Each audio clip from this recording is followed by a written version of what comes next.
अनुमति से और आशीर्वाद लेकर हम अध्याय 7वें का श्रवण करेंगे। श्री गणेशाय नमः। श्री सरस्वत्यै नमः। श्री गुरुभ्यो नमः। श्री कुलदेवताय नमः। श्री सीतारामचंद्राभ्यां नमः। श्री सद्गुरु साईनाथाय नमः। इसमें अद्भुत अवतार श्री साईं बाबा की प्रकृति, उनकी यौगिक क्रियाएं, उनकी सर्वव्यापकता, कुष्ठ रोगी की सेवा, खापरडे के पुत्र को प्लेग, पंढरपुर गमन, अद्भुत अवतार, इसके बारे में जानेंगे। श्री साईं बाबा समस्त यौगिक क्रियाओं में पारंगत थे। 6 प्रकार की क्रियाओं के तो वे पूर्ण ज्ञाता थे। 6 क्रियाएं, जिसमें धोती, एक 3 इंच चौड़े और 22.5 इंच लंबे कपड़े के भीगे हुए टुकड़े से पेट को स्वच्छ करना, खंड योग अर्थात अपने शरीर के अवयवों को पृथक पृथक कर उन्हें पुनः पूर्ववत जोड़ना, और समाधि आदि भी सम्मिलित हैं। यदि कहा जाए कि वे हिंदू थे तो आकृति से वे यवन से प्रतीत होते थे। कोई भी ये निश्चय पूर्वक नहीं कह सकता था कि वे हिंदू थे या यवन।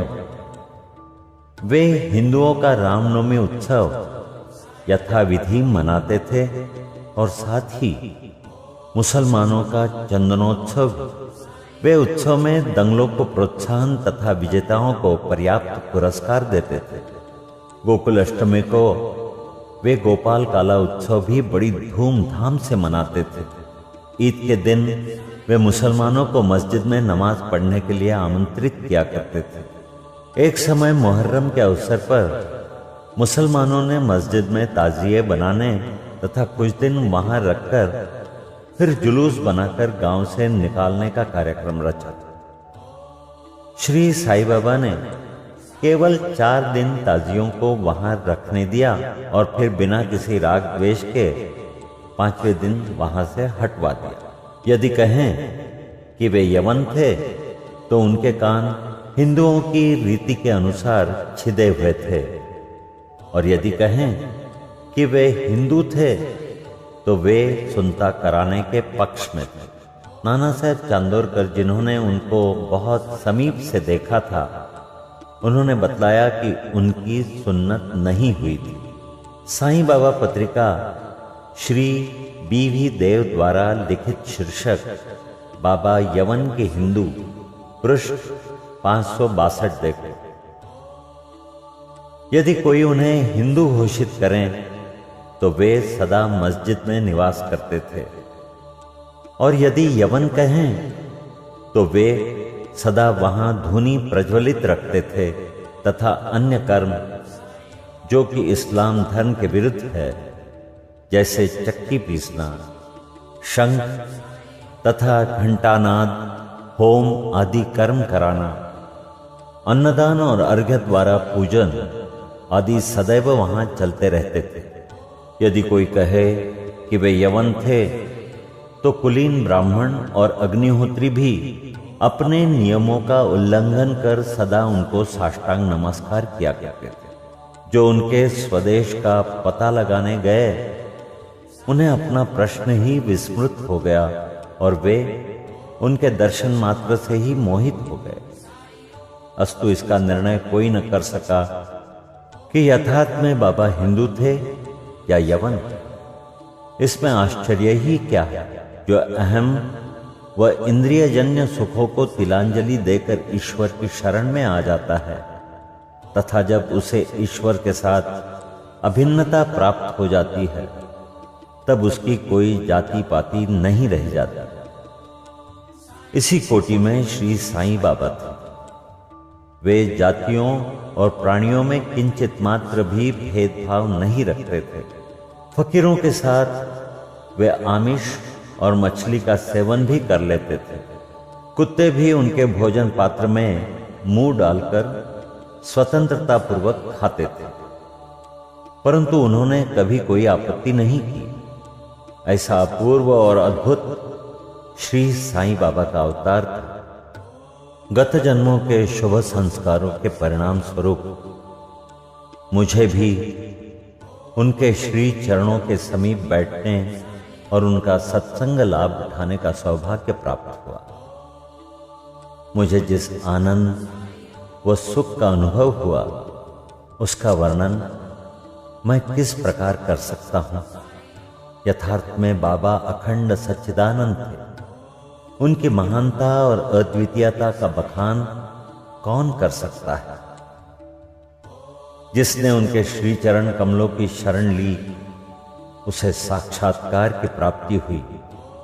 अनेक सन्यासी, साधक और अन्य मुमुक्ष जन भी श्री साईं बाबा के पास आया करते थे। बाबा भी सदैव उनके साथ चलते फिरते, उठते बैठते, उनसे वार्तालाप कर उनका चित्तरंजन किया करते थे। अल्लाह मालिक सदैव उनके होठों पर था। वे कभी भी विवाद और मतभेद में नहीं पड़ते थे तथा सदा शांत और स्थिर रहते थे। परंतु कभी कभी वे क्रोधित हो जाया करते थे। वे सदैव ही वेदांत की शिक्षा दिया करते थे। कोई भी अंत तक न जान सका कि श्री साईं बाबा वास्तव में कौन थे। अमीर और गरीब दोनों उनके लिए एक समान थे। वे लोगों के गुह्य व्यापार को पूर्णतया जानते थे और जब वे रहस्य प्रकट करते तो सब विस्मित हो जाते थे। स्वयं ज्ञानावतार होकर भी वे सदैव अज्ञानता का प्रदर्शन किया करते थे। उन्हें आदर सत्कार से सदैव अरुचि थी। इस प्रकार का श्री साईं बाबा का वैशिष्ट्य था। थे तो वे शरीरधारी, परंतु कर्मों से उनकी ईश्वरीयता स्पष्ट झलकती थी। शिरडी के सकल नर नारी उन्हें परब्रह्म ही मानते थे। अब सुनते हैं बाबा की प्रकृति। मैं जो मूर्ख हूं, श्री साईं बाबा की अद्भुत लीलाओं का वर्णन नहीं कर सकता। शिरडी के प्रायः समस्त मंदिरों का उन्होंने जीर्णोद्धार किया। श्री तात्या पाटिल के द्वारा शनि, गणपति, शंकर, पार्वती, ग्राम्य देवता और हनुमान जी आदि के मंदिर ठीक करवाए। उनका दान भी विलक्षण था। दक्षिणा के रूप में जो धन एकत्रित होता था उसमें से वे किसी को 20 रुपए, किसी को 15 रुपए या किसी को 50 रुपए इस प्रकार प्रतिदिन स्वच्छंदा पूर्वक वितरण कर देते थे। प्राप्तिकर्ता उसे शुद्ध दान समझता था। बाबा की भी सदैव यही इच्छा थी कि उसका उपयुक्त रीति से व्यय किया जाए। बाबा के दर्शन से भक्तों को अनेक प्रकार का लाभ पहुंचता था। अनेकों निष्कपट और स्वस्थ बन गए। दुष्टात्मा पुण्यात्मा में परिणित हो गए। अनेकों कुष्ठ रोग से मुक्त हो गए और अनेकों को मनोवांछित फल की प्राप्ति हो गई। पंगुओं की पंगुता नष्ट हो गई। उनकी कीर्ति दूर दूर तक फैलती गई और भिन्न भिन्न स्थानों से यात्रियों के झुंड शिरडी आने लगे। बाबा सदा धुनी के पास ही आसन जमाए रहते और वहीं विश्राम किया करते थे। वे कभी स्नान करते और कभी स्नान किए बिना ही समाधि में लीन रहते थे। वे सिर पर एक साफा, कमर में एक धोती और तन ढकने के लिए एक अंगरखा धारण करते थे। प्रारंभ से ही उनकी वेशभूषा इसी प्रकार थी। अपने जीवन काल के पूर्वार्ध में वे गांव में चिकित्सा कार्य भी किया करते थे। रोगियों को निदान कर उन्हें औषधि भी देते थे और उनके हाथ में अपरिमित यश था। इस कारण वे अल्पकाल के लिए ही योग्य चिकित्सक विख्यात हो गए। यहाँ केवल एक घटना का उल्लेख किया जाता है जो बड़ी विचित्र सी है। अब सुनिए विलक्षण नेत्र चिकित्सा। एक भक्त की आंखें बहुत लाल हो गई थी। उनमें सूजन भी आ गई थी। शिरडी जैसे छोटे ग्राम में डॉक्टर कहां?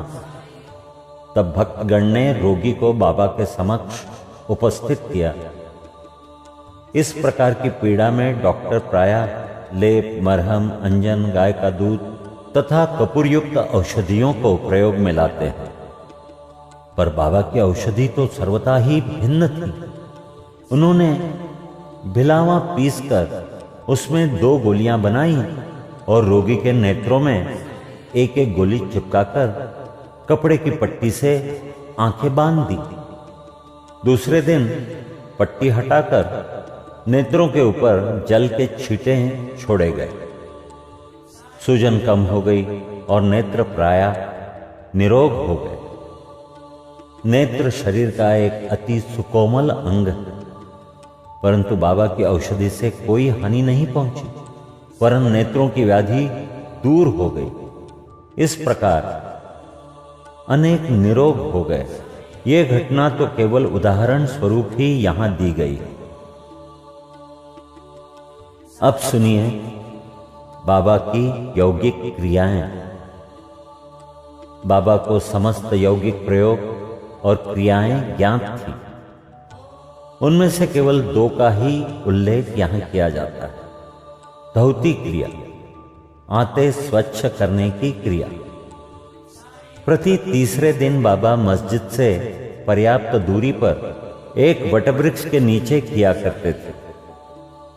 एक अवसर पर लोगों ने देखा कि उन्होंने अपनी आंतों को उधर से बाहर निकालकर उन्हें चारों ओर से स्वच्छ किया और समीप के वृक्ष पर सूखने के लिए रख दिया।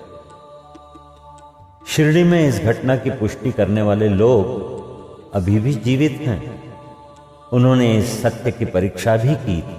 साधारण धौती क्रिया एक 3 इंच चौड़े व 22.5 फुट लंबे गीले कपड़े के टुकड़े से की जाती है। इस कपड़े को मुंह के द्वारा उदर में उतार लिया जाता है तथा उसे लगभग आधा घंटे तक रखे रहते हैं ताकि उसका पूरा प्रभाव हो जाए। तत्पश्चात उसे बाहर निकाल लेते हैं। पर बाबा की तो यह धौती क्रिया सर्वथा विचित्र और असाधारण ही थी। अब खंडयोग के बारे में सुनते हैं। एक समय बाबा ने अपने शरीर के अवयव पृथक कर मस्जिद के भिन्न भिन्न स्थानों में बिखेर दिए। अकस्मात उसी दिन एक महाशय मस्जिद में पधारे और अंगों को इस प्रकार यहां वहां बिखरा देखकर बहुत ही भयभीत हुए। पहले उनकी इच्छा हुई कि लौटकर ग्राम अधिकारी के पास ये सूचना भिजवा देनी चाहिए कि किसी ने बाबा का खून कर उनके टुकड़े टुकड़े कर दिए हैं, परंतु सूचना देने वाला ही पहले पकड़ा जाता है। ये सोचकर वे मौन रहे। दूसरे दिन जब वे मस्जिद में गए तो बाबा को पूर्ववत हृष्ट पुष्ट और स्वस्थ देखकर उन्हें बड़ा विस्मय हुआ। उन्हें ऐसा लगा कि पिछले दिन जो दृश्य देखा था वो कहीं स्वप्न तो नहीं था। बाबा बाल्यकाल से ही यौगिक क्रियाएं किया करते थे और उन्हें जो अवस्था प्राप्त हो चुकी थी उसका सत्य ज्ञान किसी को भी नहीं था। चिकित्सा के नाम से उन्होंने कभी किसी से 1 पैसा भी स्वीकार नहीं किया। अपने उत्तम लोकप्रिय गुणों के कारण उनकी कीर्ति दूर दूर तक फैल गई। उन्होंने अनेक निर्धनों और रोगियों को स्वास्थ्य प्रदान किया। इस प्रसिद्ध डॉक्टरों के डॉक्टर ने, मसीहों के मसीहा ने कभी अपने स्वार्थ की चिंता न कर अनेक विघ्नों का सामना किया तथा स्वयं असहनीय वेदना और कष्ट सहन कर सदैव दूसरों की भलाई की और उन्हें विपत्तियों में सहायता पहुंचाई। वे सदा परम कल्याणार्थ चिंतित रहते थे। ऐसी ये घटना नीचे लिखी जाती है जो उनकी सर्वव्यापकता तथा महान दयालुता की द्योतक है। अब सुनिए बाबा की सर्वव्यापकता और दयालुता। सन 1910 में बाबा दीपावली के शुभ अवसर पर धूनी के समीप बैठे हुए अग्नि ताप रहे तथा साथ ही धूनी में लकड़ी डालते जा रहे थे। धूनी प्रचंडता से प्रज्वलित थी। कुछ समय पश्चात उन्होंने लकड़ियां डालने के बदले अपना हाथ धूनी में डाल दिया। हाथ बुरी तरह से झुलस गए। नौकर माधव तथा माधवराव देशपांडे ने बाबा को धुनी में हाथ डालते देखकर तुरंत दौड़कर उन्हें बलपूर्वक पीछे खींच लिया। माधवराव ने बाबा से कहा, देवा, आपने ऐसा क्यों किया? बाबा सावधान होकर कहने लगे, यहाँ से कुछ दूरी पर एक लोहारिन जब भट्टी धौंक रही थी, उसी समय उसके पति ने उसे बुलाया। कमर से बंधे हुए शिशु का ध्यान छोड़ वो शीघ्रता से वहां दौड़ कर गई।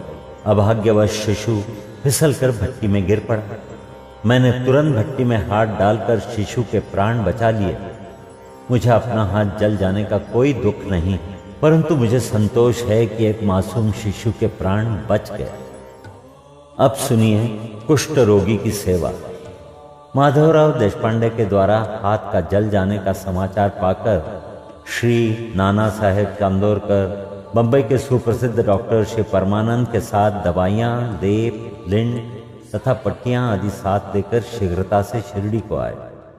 उन्होंने बाबा से डॉक्टर परमानंद को हाथ की जांच करने और जले हुए स्थान में दवा लगाने के लिए अनुमति मांगी। ये प्रार्थना अस्वीकृत हो गई। हाथ जल जाने के पश्चात एक कुष्ठ रोग पीड़ित भक्त भागोजी शिंदे उनके हाथ पर सदैव पट्टी बांधते थे।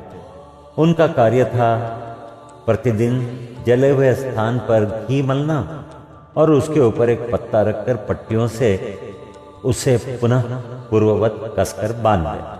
घाव शीघ्र भर गए। इसके लिए नाना साहब चांदोरकर ने पट्टी छोड़ने तथा डॉक्टर परमानंद से जांच और चिकित्सा कराने का बाबा से वारंवार अनुरोध किया। यहाँ तक कि डॉक्टर परमानंद ने भी अनेक बार प्रार्थना की, परंतु बाबा ने ये कहते हुए टाल दिया कि केवल अल्लाह ही मेरा डॉक्टर है। उन्होंने हाथ का परीक्षण करवाना अस्वीकार कर दिया। डॉक्टर परमानंद की दवाइयाँ शिरडी के वायुमंडल में न खुल सकी और न उनका उपयोग ही हो सका। फिर भी डॉक्टर साहब का परम भाग्य था जो उन्हें बाबा के श्री दर्शन का लाभ हुआ। भागोजी को दवा लगाने की अनुमति मिल गई। कुछ दिनों के उपरांत जब घाव भर गया तब सब भक्त सुखी हो गए, परंतु ये किसी को भी ज्ञात न हो सका कि कुछ पीड़ा शेष रही थी या नहीं। प्रतिदिन प्रातःकाल घृत से हाथ की मालिश और पुनः कसकर पट्टी बांधना श्री साईं बाबा की समाधि पर्यंत ये क्रम इसी प्रकार चलता रहा। श्री साईं बाबा सदृश पूर्ण सिद्ध को यथार्थ में इस चिकित्सा की भी कोई आवश्यकता नहीं थी, परंतु भक्तों के प्रेमवश उन्होंने भागोजी की ये सेवा निर्विघ्न स्वीकार की। जब बाबा लेंडी बाग को जाते तो भागोजी छाता लेकर उनके साथ ही जाते थे। प्रतिदिन प्रातःकाल जब बाबा धुनी के पास आसन विराजते तब भागोजी वहां पहले से ही उपस्थित रहकर अपना कार्य प्रारंभ कर देते। भागोजी ने पिछले जन्म में अनेक पाप कर्म किए थे, इस कारण वे कुष्ठ रोग से पीड़ित थे। उनकी उंगलियां गल चुकी थी और शरीर पीप आदि से भरा हुआ था, जिससे दुर्गंध भी आती थी। यद्यपि बाह्य दृष्टि से वे दुर्भागी प्रतीत होते थे, परंतु बाबा का प्रधान सेवक होने के नाते यथार्थ में वे भी अधिक भाग्यशाली तथा सुखी थे। उन्हें बाबा के सान्निध्य का पूर्ण लाभ प्राप्त हुआ। अब सुनिए बालक खापरडे को प्लेग हुआ तब की बात। अब मैं बाबा की एक दूसरी अद्भुत लीला का वर्णन करूंगा। श्रीमती खापरडे अमरावती के श्री दादा साहेब खापरडे की धर्मपत्नी अपने छोटे पुत्र के साथ कई दिनों से शिरडी में थी। पुत्र तीव्र ज्वर से पीड़ित था। पश्चात उसे प्लेग की गिल्टी यानी गांठ भी निकल आई। श्रीमती खापरडे भयभीत हो बहुत घबराने लगी और अमरावती लौट जाने का विचार करने लगी।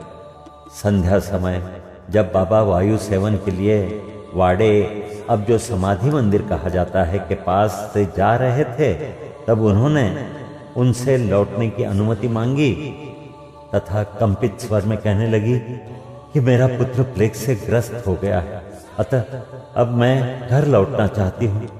प्रेम पूर्वक उनका समाधान करते हुए बाबा ने कहा, आकाश में बहुत बादल छाए हुए हैं, उनके हटते ही आकाश पूर्ववत स्वच्छ हो जाएगा। ऐसा कहते हुए उन्होंने कमर तक अपनी कफनी ऊपर उठाई और वहां उपस्थित सभी लोगों को अंडों के बराबर 4 गिल्टियां दिखाकर कहा, देखो मुझे अपने भक्तों के लिए कितना कष्ट उठाना पड़ता है, उनके कष्ट मेरे हैं। यह विचित्र और असाधारण लीला देखकर लोगों को विश्वास हो गया कि संतों को अपने भक्तों के लिए किस प्रकार कष्ट सहन करने पड़ते हैं। संतों का हृदय मोम से भी नरम तथा मक्खन के जैसा कोमल होता है। वे अकारण ही भक्तों से प्रेम करते और उन्हें अपना निजी संबंधी समझते हैं। अब सुनिए पंढरपुर गमन और निवास। तो सुनो, बाबा अपने भक्तों से कितना प्रेम करते और किस प्रकार उनकी समस्त इच्छाओं तथा समाचारों को पहले से ही जान लेते थे। इसका वर्णन कर मैं यह अध्याय समाप्त करूंगा। नाना साहेब चांदोरकर बाबा के परम भक्त थे। वे खानदेश में नंदुरबार के मामलतदार थे। उनका पंढरपुर को स्थानांतरण हो गया और श्री साईं बाबा की भक्ति उन्हें फलदायी हो गई, क्योंकि उन्हें पंढरपुर, जो भूवैकुंठ पृथ्वी का स्वर्ग सदृश ही समझा जाता है, उसमें रहने का अवसर प्राप्त हो गया। नाना साहब को शीघ्र ही कार्यभार संभालना था, इसलिए वे किसी को पूर्व पत्र या सूचना दिए बिना ही शीघ्रता से शिरडी को रवाना हो गए।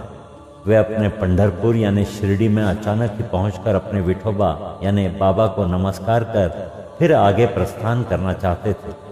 नाना साहब के आगमन की किसी को भी सूचना न थी, परंतु बाबा से क्या छिपा था, वे तो सर्वज्ञ थे। जैसे ही नाना साहब नीम गांव पहुंचे, जो शिरडी से कुछ दूरी पर ही है, बाबा पास बैठे हुए मालसापति अप्पा शिंदे और काशीराम से वार्तालाप कर रहे थे। उसी समय मस्जिद में स्तब्धता छा गई और बाबा ने अचानक ही कहा, चलो चारों मिलकर भजन करें। पंढरपुर के द्वार खुले हुए हैं। ये भजन प्रेम पूर्वक गाए। पंढरपूरला जायाचे जायाचे, तिथेच मजला राहायाचे, तिथेच मजला राहायाचे, घर ते माझ्या रायांचे। सब मिलकर गाने लगे। इसका भावार्थ ये है, मुझे पंढरपुर जाकर वहीं रहना है, क्योंकि वो मेरे स्वामी ईश्वर का घर है। बाबा गाते जाते और भक्तगण उसे दोहराते जाते थे। कुछ समय में नाना साहब ने वहां सहकुटुंब पहुंचकर बाबा को प्रणाम किया। उन्होंने बाबा से पंढरपुर पधारने तथा वहां निवास करने की प्रार्थना की। श्रोताओं, अब इस प्रार्थना की आवश्यकता ही कहाँ थी। भक्तगण ने नाना साहब को बतलाया कि बाबा पंढरपुर वास के भाव में पहले से ही थे। ये सुनकर नाना साहब द्रवित हो श्री चरणों पर गिर पड़े और बाबा की आज्ञा, उदी तथा आशीर्वाद प्राप्त कर वे पंढरपुर को रवाना हो गए। बाबा की कथाएं अनंत है। अन्य विषय जैसे मानव जन्म का महत्व, बाबा का भिक्षावृत्ति पर निर्वाह, बायजामा की सेवा तथा अन्य कथाओं को अगले अध्याय के लिए शेष रखकर अब मुझे यहाँ विश्राम करना चाहिए। यहाँ 7वां अध्याय समाप्त हो रहा है। श्री सद्गुरु साईनाथार्पणमस्तु। शुभम भवतु।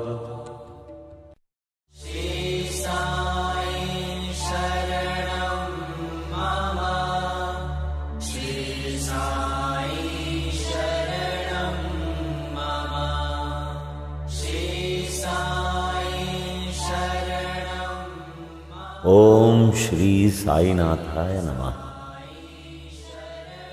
अध्याय 8वां प्रारंभ। बाबा का आशीर्वाद और अनुमति से अब हम अध्याय 8वें का श्रवण करेंगे।